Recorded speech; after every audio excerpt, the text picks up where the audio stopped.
I come from an honest man.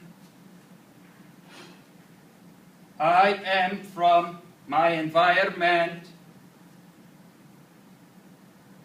I speak with me nuts because my heart is tongue. I speak with me nuts because my heart is tongue. I make no apologies for what is on this song. I make no apologies for what is to be done.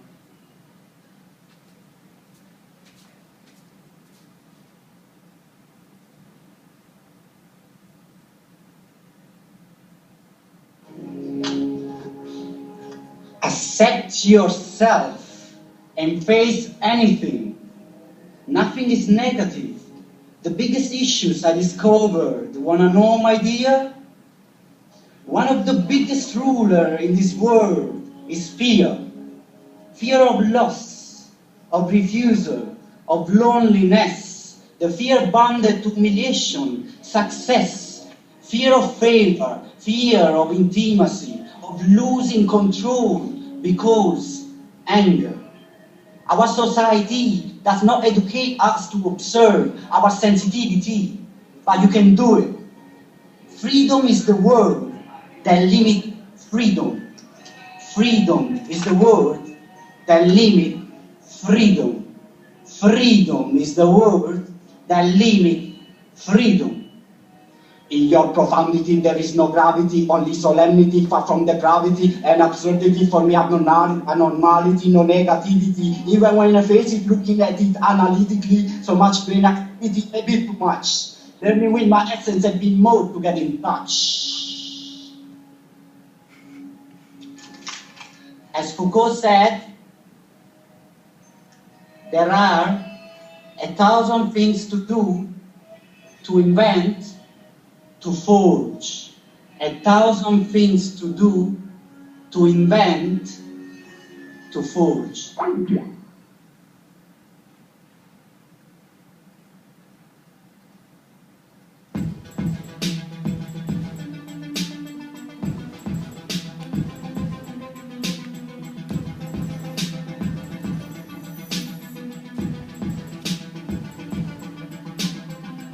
If you ask if I had a couple lines to say to my class, is it that late? No worry, we admit. If I spit truth, then I ruffle some feathers. If I lie, we ain't together. I hate compromise, like Camus does suicide. But you see, I still manage this fine line. I'm the master of my eye, always on my beat till I die. Yeah, it's my ego to shine light for heroes, while I tiptoe on Mars or rap on this show. Can't wake up them stars or let them glow slow and burn out they sparks. My art is free, Khalid philosophy embarks to live. Bedtime stories of lives, yeah, we yell bells of glory. Watch as we make history.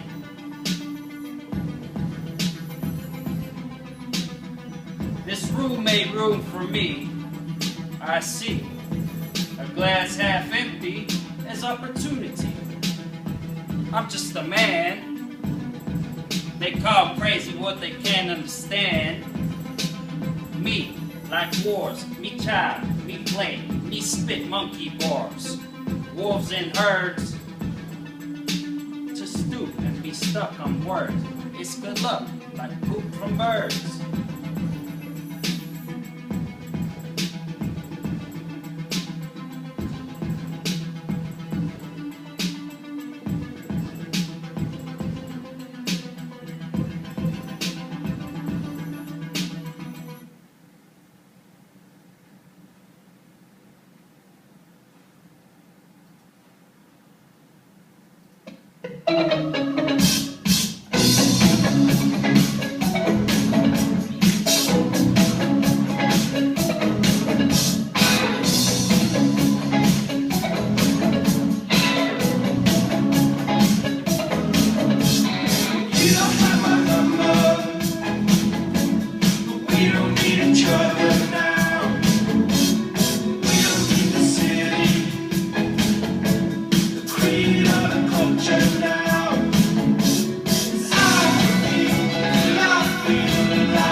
My name is H, and I want to tell you guys a little story, okay? I grew up friends with Khalid, and I was, tell you a little bit about how I grew up. I was all about power. I was Mr. Money, Mr. Power, Mr. Control. That took me to become an intern for the United States Congress under probably one of the most powerful men in Congress, chairman of the Ways and Means Committee, Bill Archer. They called him the Hammer. He was Ways and Means, for many of you guys don't know, is if you're a congressman in the U.S. Congress and you need to pass the legislation, you have to go through him. Senate, House, doesn't matter, because he's basically the bankroll, and he was chairman of that committee. So I learned very quickly about how to gain power, yield it, how to play with it, how to manipulate, how to abuse it, and how to seize it. then from there, I left high school and I went to George Mason University, where I became a fraternity guy. Okay, and many of you guys, I don't know how many are here from Americas, but if you go to school in the United States, and it's a lot of fraternities there, they run the campus. So I thought that was basically a nice fit, right? If I'm trying to yield power, I moved to D.C. I want to become a congressman. I want to become a politician. So what I do, I join a fraternity, and I try to control power. And I'm pretty damn good at it. So I become chaplain, of course, right? Because that's the guy who goes to the heart, right? So if I can get to the heart of things, then I can even seize more of it, right? And then lo and behold, I move into be president of my fraternity, okay? President of about a 100-man chapter, all 18 to 21 guys. We were the man on campus, and we ran everything. We misogynist. We were not nice to women. We were about grandiose things, parties, getting drunk, getting stupid. But that's what all I knew was power. And that power drove me, and drove me, and drove me, and it drove me to the London School of Economics. Whereas many of you guys know, 80-something heads of state have come from that school. And that school is nothing but a campground for people that just want to seize power. In their own way, whatever it may be, that's just what they want to do. They want to control and control and control. So I want to take you guys to that year. That year that I was in London, it's 2009. London School of Economics, and I had three things that changed my life. One is a professor where his name was Simon Glendenning. He's an Oxford graduate and teaches. He's the only philosophy teacher in the European Institute, and he's the only one with long hair and a beard. So I loved him. So I took his class. His class was Europe Beyond Modernity, and then I took his second class, the first class was the idea of Europe, and the second Europe Beyond Modernity.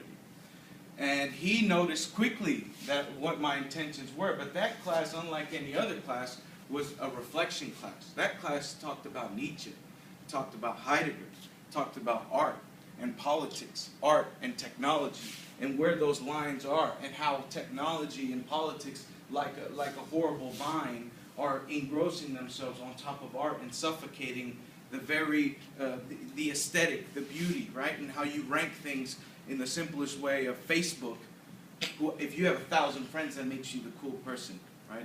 But if you have 2, you're a loser, right? And so instead of it being the quality of the individual, the aesthetic rank, or the beauty, how something is beautiful, now you begin to rank things based off technology, based off what we call the standing reserve. So what use it was to me, right? And he sat me down, I'll never forget, he said, why do you care about this power so much? Why? What are you after in life? And I really had to sit and think. Second person that really changed my life was my roommate. I grew up in Texas. Texas, George Bush country. Very conservative.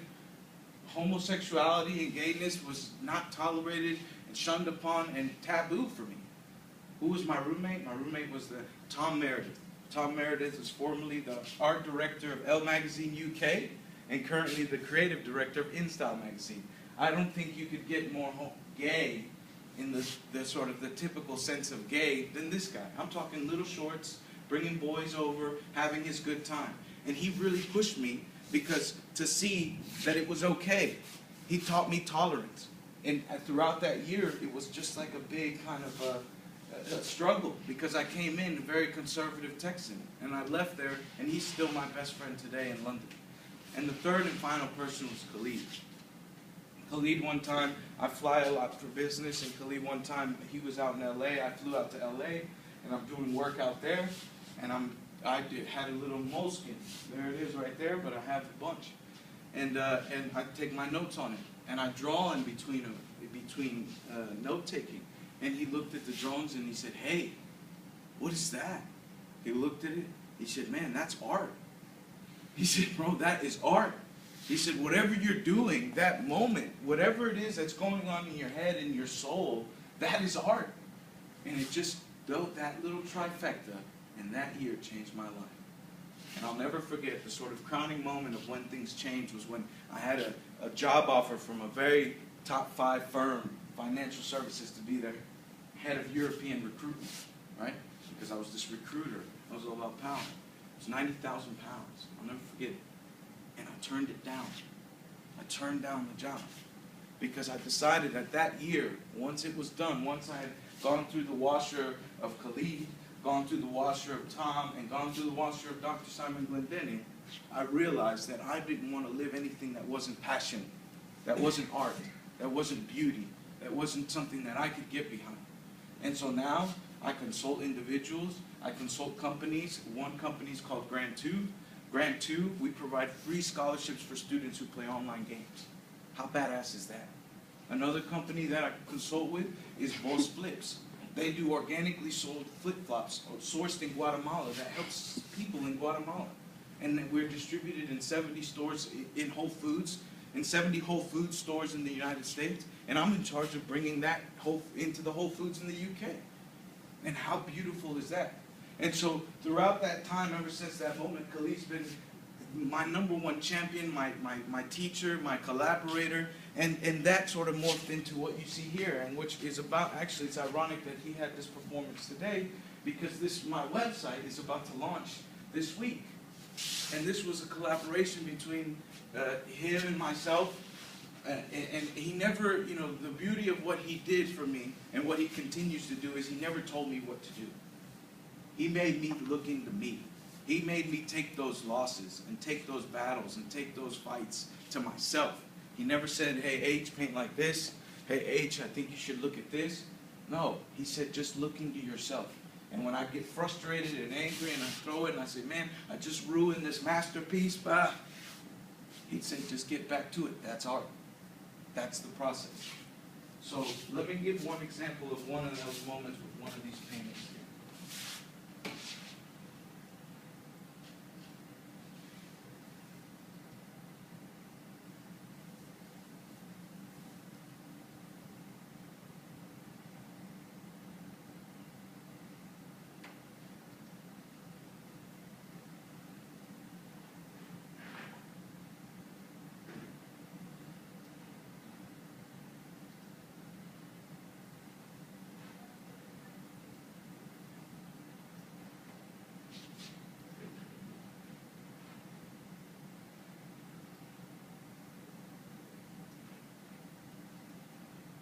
I have a confession to make.